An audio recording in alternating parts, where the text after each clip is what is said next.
Hi, welcome to human talkies. Friends, మనందరూ చూస్తున్నాం తెలంగాణలో పంచాయతీ జోరు.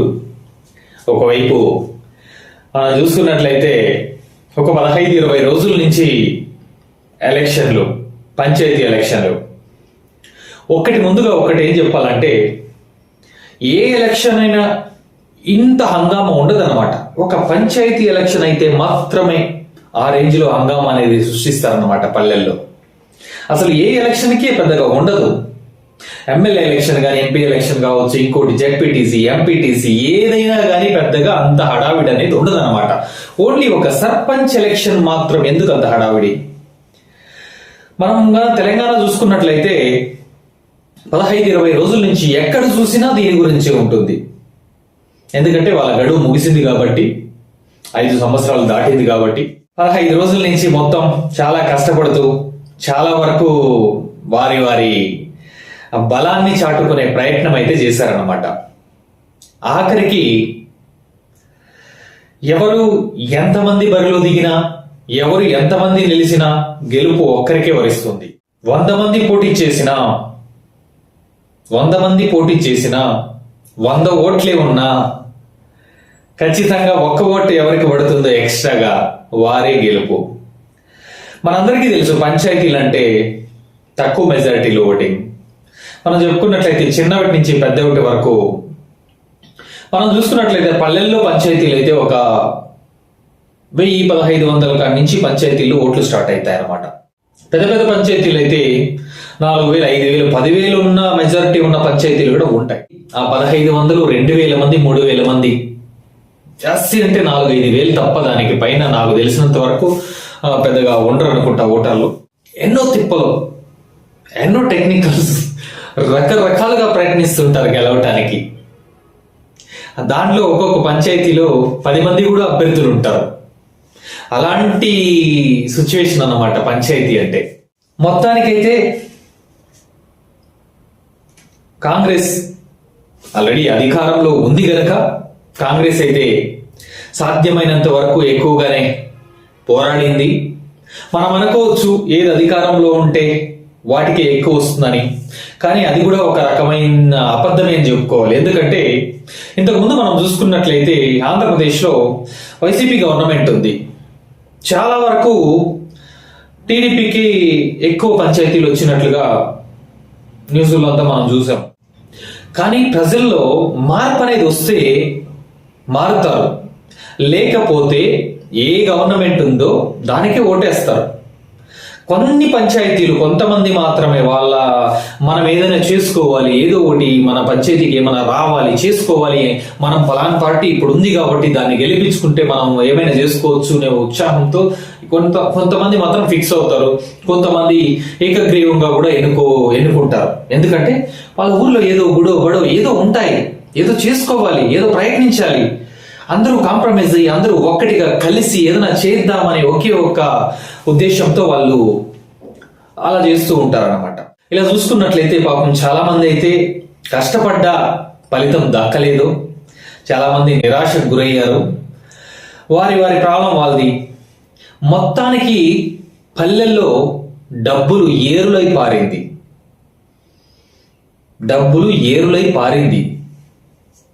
నీళ్లు పారుతాయి లేదో కానీ డబ్బులు మాత్రం ఏరులై పారింది. దాని జతలో మందు కూడా పారింది. అది ఇంతకు ముందైతే ఈ కల్చర్ చాలా తక్కువ ఉండేది. వస్తు చాలా విపరీతంగా మారిపోయింది అనమాట. ఎలక్షన్ అంటే డబ్బు, మందు అనే కల్చర్ విపరీతంగా మార్చేశారు. పాపం ఈరోజు డబ్బింది ఓటు ఉంటే అది ఎవరు క్రియేట్ చేశారు? నాయకులే క్రియేట్ చేశారు. ఇంతకు ముందు లేదు కదా ఆ పరిస్థితి. అది ఇప్పుడు ఎందుకు అయింది? ఒక 20 ఏళ్ళు వెనక తీసుకోండి, అప్పుడు లేదే ఈ పరిస్థితి. అప్పుడు ఇదే మనుషులే కదా, అప్పుడు అడగని డబ్బు, ఇప్పుడు ఎందుకు చేస్తున్నారు? అప్పుడు ఎవరో కూడా తిరిగే వాళ్ళకి పాడు మందో, బిర్యానీనో, అన్నమో ఏదో పెడితే వాళ్ళు సంతోషంగా తిరిగేసేవాళ్ళు. కానీ ఈరోజు అట్లా కాదు. ఏ ఎలక్షన్ అయినా కూడా తిరగాలంటే వాళ్ళకి డబ్బు, మందు, బిర్యానీ అన్ని పంచాలి. ఎంత? ఒక పంచాయతీకి తీసుకున్నాం, ఒక పంచాయతీకి మినిమం 20 లక్షలు, 30 లక్షలు, 50 లక్షలు. ఇప్పుడు తెలంగాణ చూసుకున్నట్లయితే 1 కోటి కూడా పంచేశారేమో అని అనిపిస్తుంది. ఒక ఓటికి 5,000 10,000 కూడా అనంట సిచ్యువేషన్ బట్టి. ఎక్కడికి వెళ్తుంది సమాజం? ఎందుకోసం అంత ఖర్చు పెడితే తర్వాత ఇంక బాగుపడ్డమేంటి? మీరు ఖర్చు పెట్టిన డబ్బు ఎవరు ఖర్చు పెట్టారో తీసుకోకుండా ఎవరు ఉండరు. ఏ ఎలక్షన్లోనైనా ఎవరు గెలిచినా ఖర్చు పెట్టినంత ఫస్ట్ సంపాదించుకుంటారు. ఎన్ని ఉన్నా, మన ఊరికి ఎన్ని సౌకర్యాలు ఉన్నా లేకపోయినా వాటితో సంబంధం ఉండదు. మొదట ఏమంటే మనం పెట్టిన డబ్బు సంపాదించుకున్నాం, మనం ఎంత ఖర్చు పెట్టాం, ఈరోజు మనకి ఎంత వచ్చింది, లాభం ఎంత వచ్చింది అనే పరిస్థితి అయితే ఉంది. లక్షలు కోట్లు పెట్టేస్తుంటే ఎక్కడ పల్లెలు పట్టుకొమ్మలు ఉంటారు కదా, ఎలా అవుతాయి? ఎలా బాగుపడతాయి? కొన్ని పక్కలు చూసుకున్నట్లయితే ఇప్పటికి కూడా మనం కొంతవరకు అయితే బెటర్ అని చెప్పాలి. కొన్ని రోడ్ల విషయానికి వస్తే ఇప్పటికీ మట్టి రోడ్లు, ఇప్పటికీ రోడ్ అనేది లేదనమాట. ఎక్కడ చూసినా దుమ్ము, డస్ట్. అసలు వెనక వెళ్తుంటే వెళ్ళే గాలికి వాడి కళ్ళల్లో, ముక్కుల్లో, నోట్లో మొత్తం డస్టే. ఎందుకంటే రోడ్లు లేవు. దాన్ని అడిగే వాళ్ళు కూడా అడిగి చేసుకోవాలనేది కూడా తెలియదు వాళ్ళకి. ఓటు వేయడం తెలుసు, ఓటు వేసే రోజు డబ్బు నాకెంత ఇచ్చాడు. నేను డైరెక్ట్గా కొంతమందిని కొన్ని ప్లేసుల్లో అయితే చూశాను అనమాట. వాళ్ళు డిస్కస్ చేసుకుంటుంటారు గ్రూప్. వాళ్ళు ఎంత ఇచ్చినారు, వీళ్ళు ఎంత ఇచ్చినారు. కొంతమందిని ఇప్పుడు ఇద్దరి దగ్గర తీసుకున్నారు కదా, ఎవరు కోటేస్తారు అని అడిగితే సరి సమాన్యాయం అన్నమాట. వాళ్ళ కోటి వీళ్ళకు ఒకటి. అంటే ఏం జరుగుతుంది ఇక్కడ? అంటే మీకు బాగుతో పని లేదు, డెవలప్మెంట్తో పని లేదు. నాకు డబ్బు ఇచ్చినారు, వాడు 1000 ఇచ్చినాడు, వీడు 1000 ఇచ్చినాడు, వాడు 2000 ఇచ్చినాడు, వీడు 2000 ఇచ్చినారు. వానికి ఒక ఓటు, ఈయనకో ఓటు, ఈయనకో ఓటు, ఈయనకో ఓటు. అంతేనా? డెవలప్మెంట్ అవసరం లేదా? మొత్తం ఒక్క చోటనే కాదు, నాకు తెలిసినంత వరకు దేశంలో ఉన్న ప్రతి రాష్ట్రం పరిస్థితి ఇదేని అనిపిస్తుంది.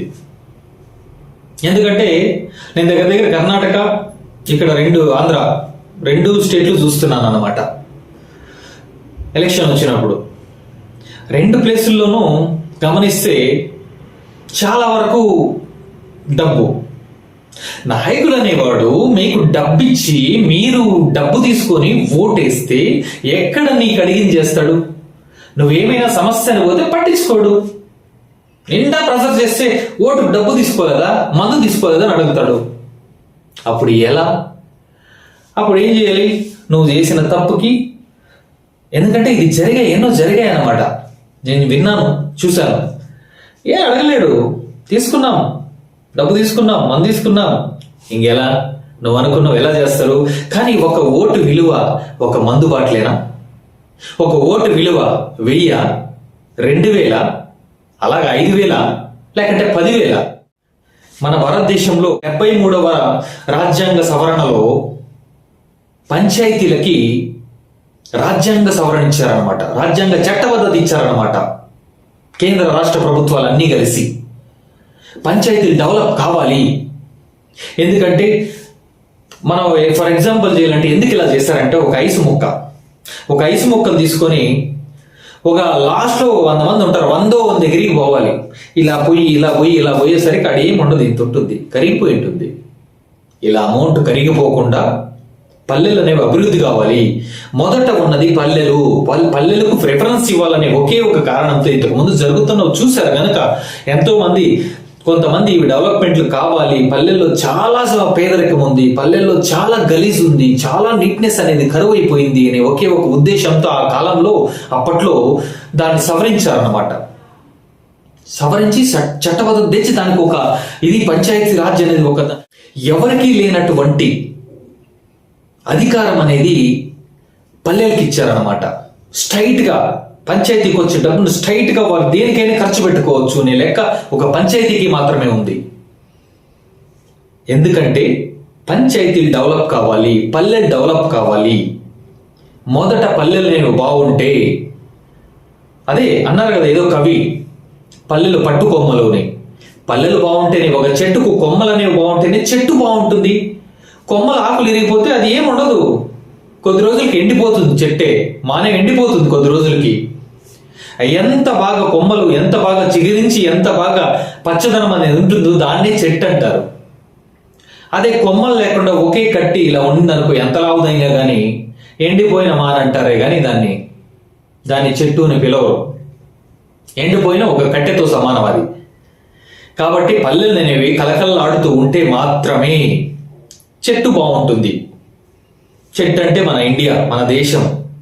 మొదట అందుకోసమే పల్లెలు బాగుండాలనేసి ప్రతి ఒక్కరు పల్లెల పైన ఫోకస్ పెడుతూ ఉంటారు. ఏ దీంట్లో కూడా కానీ పల్లెల్లో ఉన్న ఇప్పుడు మనం చూస్తూ ఉంటాం, ఎక్కువగా పల్లె జనాలను తీసుకుంటారు, రైతులు తీసుకుంటారు. రైతులు ఎవరికైతే ఓటేస్తే వాళ్ళే ఇంకా మెజారిటీ అనేసి. అందుకోసం కదా ఎక్కువగా రైతుల కోసం ఆ లోన్లు ఈ లోన్లు అవి దోస్తాం ఇవి దోస్తాం అది చేస్తాం ఇది చేస్తాం ఎందుకు చేస్తారు? ఏ గవర్నమెంట్ వచ్చినా మొదట ఉన్నది పల్లెలు. ఈ రాజకీయాల వల్ల పల్లెల్లో ఐక్యమత్యం కూడా కరువైపోయింది. వస్తూ ఏమవుతుందంటే ఇంతకు ముందు ఉండేది కాదు. 20 years బ్యాక్ చూసుకున్నట్లయితే ఎలక్షన్ అయిపోతే హ్యాపీగా అందరూ కలిసి మెలిసి హ్యాపీగా పండుగలు చేసుకునేవారు, పబ్బాలు చేసుకునేవాళ్ళు. ప్రతి ఎవరింట్లో వీళ్ళింట్లో పెళ్లి అయితే వాళ్ళు, వాళ్ళ ఇంట్లో పెళ్లి అయితే వీళ్ళు, ఇంకొక ఏ ఫంక్షన్ జరిగినా కలిసి మెలిసి చేసుకునేవాళ్ళు. ఈ రోజు ఆ పరిస్థితి లేదు. ఇక్కడ ఏ విష బీజం నాటారనమాట. రాజకీయం అనే ఒక విష బీజం నాటారు. అప్పటి నుంచి ఎవ్వరు వీళ్ళు వాళ్ళు అనేది తేడా అంటూ లేదు. ప్రతి ఒక్కరు, ప్రతి పంచాయతీ, ప్రతి విలేజ్ అలాగే అయిపోయింది అనమాట. రాజకీయంతో ఏ చిన్న పనైనా రాజకీయంతో ముడిపెట్టాల్సిన పరిస్థితి ఏర్పడిపోయింది ఈరోజు. దానికి కారణం ఎవరు? ప్రజల, లేక రాజకీయ నాయకుల, లేక ఈ కాలమానమా?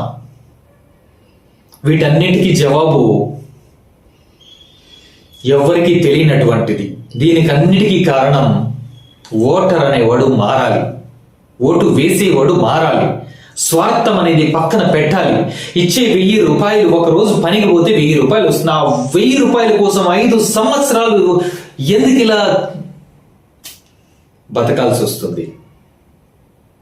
దాన్ని పక్కన పెట్టి సొంతంగా ఆలోచించేటటువంటి ఓటర్ ఎప్పుడైతే ఏర్పడతాడో, అది ఏ ఎలక్షన్ అయినా కావచ్చు, ఏ స్టేట్ అయినా కావచ్చు,